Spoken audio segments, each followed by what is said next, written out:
What's going on? A-Button Games here, back on Diablo 3. It's been a little bit, bad bit of a cold, so my nose is a little stuffy, so I apologize if that comes through in my inflection at all throughout this video. I'll try to keep the sniffles to a minimum, but you know, it is what it is. So, I kind of wanted to go a little bit more in depth into the new stuff that they added in the patch, just because I have a lot of newer people to the channel, which is awesome, but I'm getting a lot of questions, so I figured it's a lot easier for me to kind of make a more inclusive video, kind of top to bottom, where I would start if I was just getting to level 70, how to take advantage of some of the newer features to the game if you've been a long time player, but say you've been away from the game for a while and you're just getting back into it, or if you're a brand new player to the game. So let's kind of go over some of the basic stuff. So we have the cube here. The cube is going to basically be your source of progression basically for the rest of the game once you reach max level. It's really going to determine, you know, how far you can get in soloing greater rifts and stuff like that. If you don't know what I'm talking about, we'll get there in a second. Because, you know, you're going to need this cube to really get your legendary gems up to snuff in order to kind of put you over the edge. You're also going to need this cube to extract legendary powers, which basically, if you don't know what I'm talking about, that is allowing you to take the effect off of a legendary piece of gear that you see. So an example would be, I guess I could show you. So I have these three powers right now in my cube: the Flow of Eternity, Madstone, and Obsidian Ring of the Zodiac. Now, for my particular build, you know, you might have different powers, things like that. The Flow of Eternity is absolutely necessary. Madstone is absolutely necessary, but you could give or take on the ring here. Some people use the Ring of the Royal Grandeur if they have some more obscure items, but whatever. Basically, what you do is it consumes the item. What it does is it allows you to extract the power. And basically, I can have these three powers active without actually having those items equipped, as you'll see. So, you know, here you can see all the possible powers that you can extract. So if you're new to the game and you kind of want to make a, you know, a unique build or something, you don't want to, you know, use mine or whatever, that's fine. You could look at all these other powers that you could extract, and you could try to build something, you know, something completely unique to the way you want to play. And that's all done through the extract legendary power here. Now, as you see, you need these runes. So you need the first rune, the Nightshade, the Tapestry, the Flesh, the Holy Water, and Death's Breath. Now, Death's Breath drops from any really boss-type enemy, elite-type enemy, once you reach level 70. So you're going to have just a shit ton of those. Now, the runes and the other ones might be a little trickier.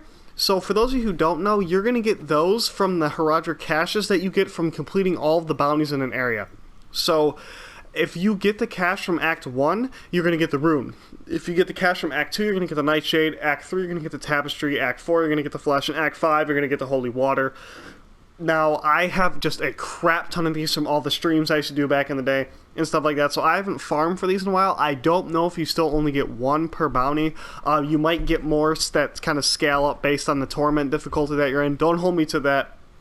Not 100% sure. Now, next thing that you're going to want to do is kind of try to map out your legendary gems that you want. Now, if you don't know exactly what I'm talking about, the legendary gems, as you'll see, are the gems I have in my rings and my neck. They go into your accessories, and you'll see here, like, Bane of the Trapped is the one I have on. It kind of gives little special stats. My rings, I think I have a Bane of the Powerful and then a Gogok of Swiftness. These are dropped from, I'm not sure if you can get them outside of rifts, honestly. Like, you think I know that? But I haven't done bounty hunts in a long time, so I don't know if regular guys will drop these. I know for a fact that rift bosses will drop these gems, and then what you'll do is you'll do greater rifts in here. So regular rifts, a Nephilim rift here, will drop possibly some gems, some legendaries, and it will almost always drop a greater rift keystone, and you use those greater rift keystones to do greater rifts. And greater rifts kind of scale based on difficulty, as you'll see here. Level 50 greater rift is Torment 11 equivalent, and it can be rather difficult if you're not geared.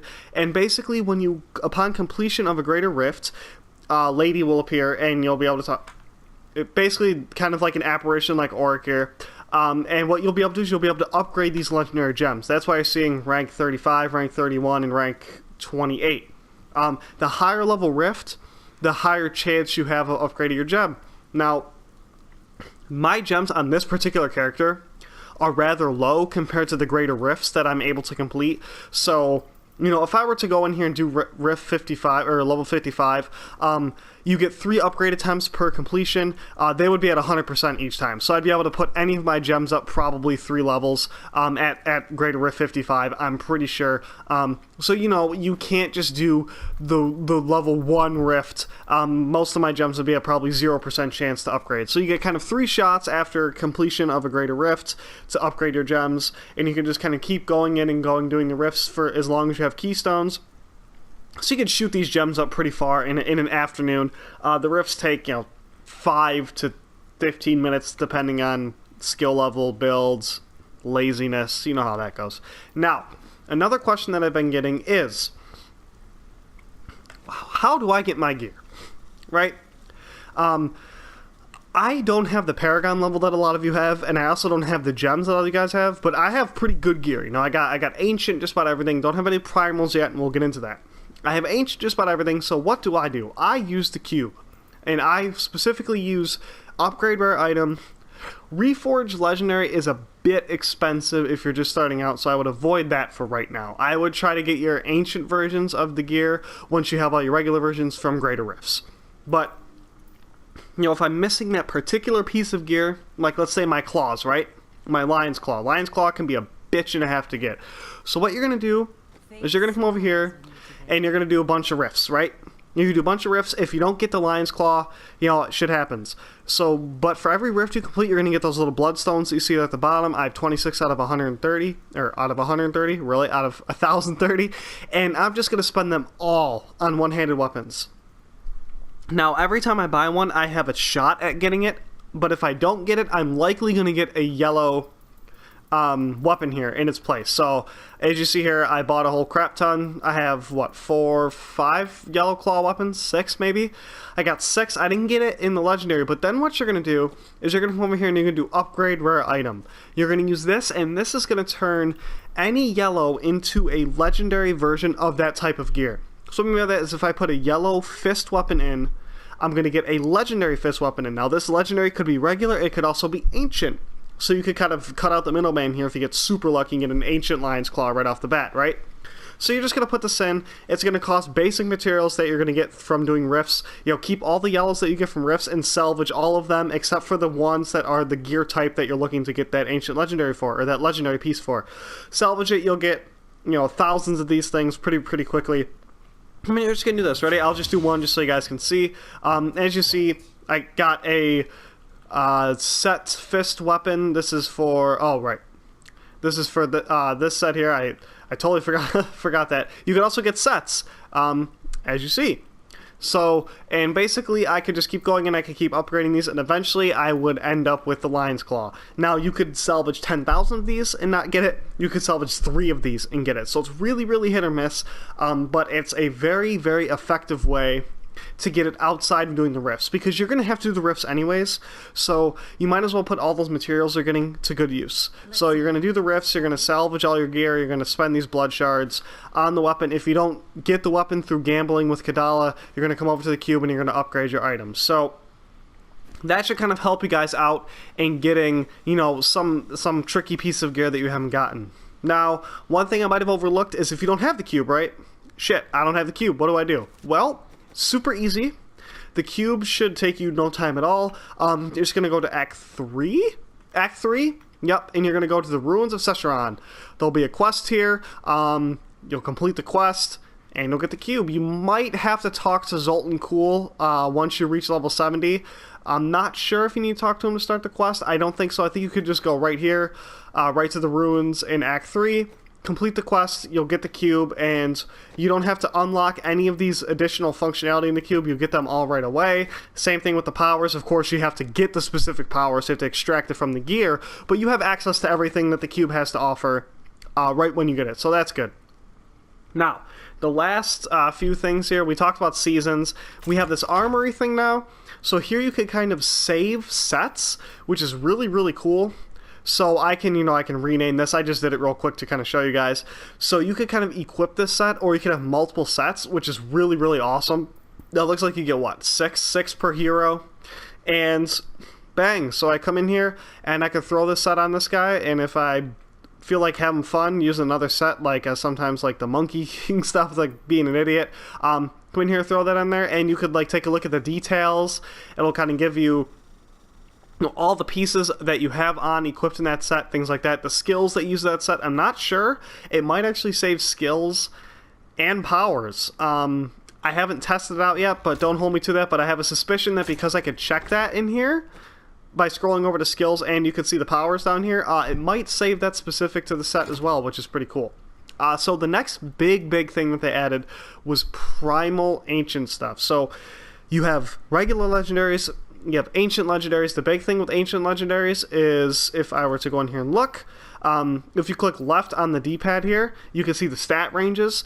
The ancient legendaries can have a higher stat range than regular legendaries, so they cap at 1,000, so 1,000 dexterity, strength, vitality, whatever. The primal versions will always have the maximum of every stat that you have on there. So if you have critical hit damage, it'll have the maximum. If you have dexterity, vitality, critical hit damage, and area damage, and that's in a range, it'll have the maximum version for those. So that's really cool. Now, how do you get primal stuff? I can't get it on this guy just yet.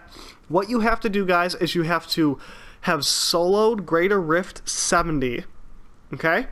And once you do that, they can drop just like anything else. They're far rarer than ancient legendaries, but you can get them. In some forums and stuff, people have stated that you can also get it from the upgrade rare item as well as the reforged legendary. However, like I said, I don't have access to it on my PS4. I'll test it out on computer and let you guys know. But as far as I know, that's a thing because people seem to have, have that in the comments in some Blizzard forums, but don't hold me to that just yet. Your best bet is to just solo Greater Rift 70, probably do a bunch of rifts, and maybe you'll get one that'll drop. The requirement is that you have to solo Greater Rift 70. The requirement is not that it will only drop from rifts higher than 70 once you've soloed it. So as far as I know, once you solo it, you have access to it. And I'm not sure if there was a similar thing in place for Ancients, and I just already had kind of that prerequisite met or not, so don't hold me to that. If you guys are starting off new and you're not seeing any Ancient Legendaries, there might be a prerequisite for that. You might want to look into that. But as far as I know, I've gotten them... Yeah, I mean, I've gotten Ancients on almost all my characters that I haven't really done rifts on. So, yeah. There are a different set of requirements, too, for hardcore and regular. So, if you solo Greater Rift 70 on one of your characters on regular, all of your characters on regular now have access to primal. But your hardcore characters will not. They'll obviously have to go through and solo themselves. So... that's kind of the gist of that, guys. I just kind of want to throw this quick little video out, kind of exploring, a little bit more of the Rift stuff and kind of giving you guys a little bit of heads up here on how to, maybe gear up if you're just now, reaching max level and you're looking how to take advantage of all the new content that the game is kind of throwing our way. Now, another thing that you guys are going to want to do is when you're getting your weapons, because sockets are so important, you're not going to want to try to roll your weapon with a socket. And I'll explain to you why. So if you end up getting the Lion's Claw, right? So you get an Ancient Lion's Claw, it's got everything you want in it, and it also has a socket. You're like, perfect. You're going to want to actually unroll that socket at the enchanter, and you're going to want to put a whole nother stat on there. So something different, something better, because there's actually a legendary item that will allow you to add a socket. Oop, jeez, I wasn't paying any attention. That will allow you to add a socket to any weapon. Wow, we are lagging a little bit. It'll allow you to add a socket to any weapon, so it'll consume the legendary item. I have a whole crap ton, so if you need one, let me know. I'll hook you guys up. It's called, I think, Ramalan's Gift or something like that. And basically, what you can do is you can get a whole extra stat on your weapon by using that. Because you could put, I can show you guys right now. As you see here, I have 1, 2, 3, 4, 5, 6 stats on my weapon and a socket. Normally you're only going to have 5 and a socket. So as you see, I rolled that 10% damage. That was a socket initially, but I rolled the socket off, got damage because it's a great thing to have in addition to the weapon, and then I used the Ramalan's Gift to give me the socket. I don't think I have one on me just yet. No, I do not. Unfortunately, I do not. Sorry, guys. But it's just like a little consumable thing. It'll drop from rifts and bosses and stuff like that. So, if you don't have one, like I said, let me know. I got a whole crap ton. Jeez, legendaries for days. I'll send one to you guys in the mail, things like that. If you're still really struggling with a specific piece of gear, let me know. I could probably hook you up. I have a whole lot of versions of all this gear in my stash. You know, it might not be the best version of the gear, but it can at least get you started until you get your own. So I think I have 3 or 4 Lion's Claws. I also think I have some extra Madstone, Flow of Eternity. I'm not sure about the Ring of the Obsidian Zodiac that I use, but that might be something that I have. So, you know, just keep that in mind, guys, and, you know, let me know if you guys have any other questions. I'll try to pop videos out here and there, kind of showcasing some things, giving you guys some clarification on stuff, and, you know, again, leave a comment down below, ask your questions. I'm enjoying some of the feedback I'm getting from you guys. It's kind of making me more motivated to post some more videos, so I really do appreciate it, guys. And, you know, we might as well go back to town. I'm just dicking around here a little bit. So I'm probably going to leave the video here, guys. I hope that this helped clarify things. I hope I didn't go through things a little too fast. If I did, I'd watch the video again, or you know, ask me, of course. I'm just messing with you guys. Ask me again. It's totally cool. And thanks so much for watching, guys. Drop a like on it if you liked it. Again, guys, thanks a lot. And until next time, see ya.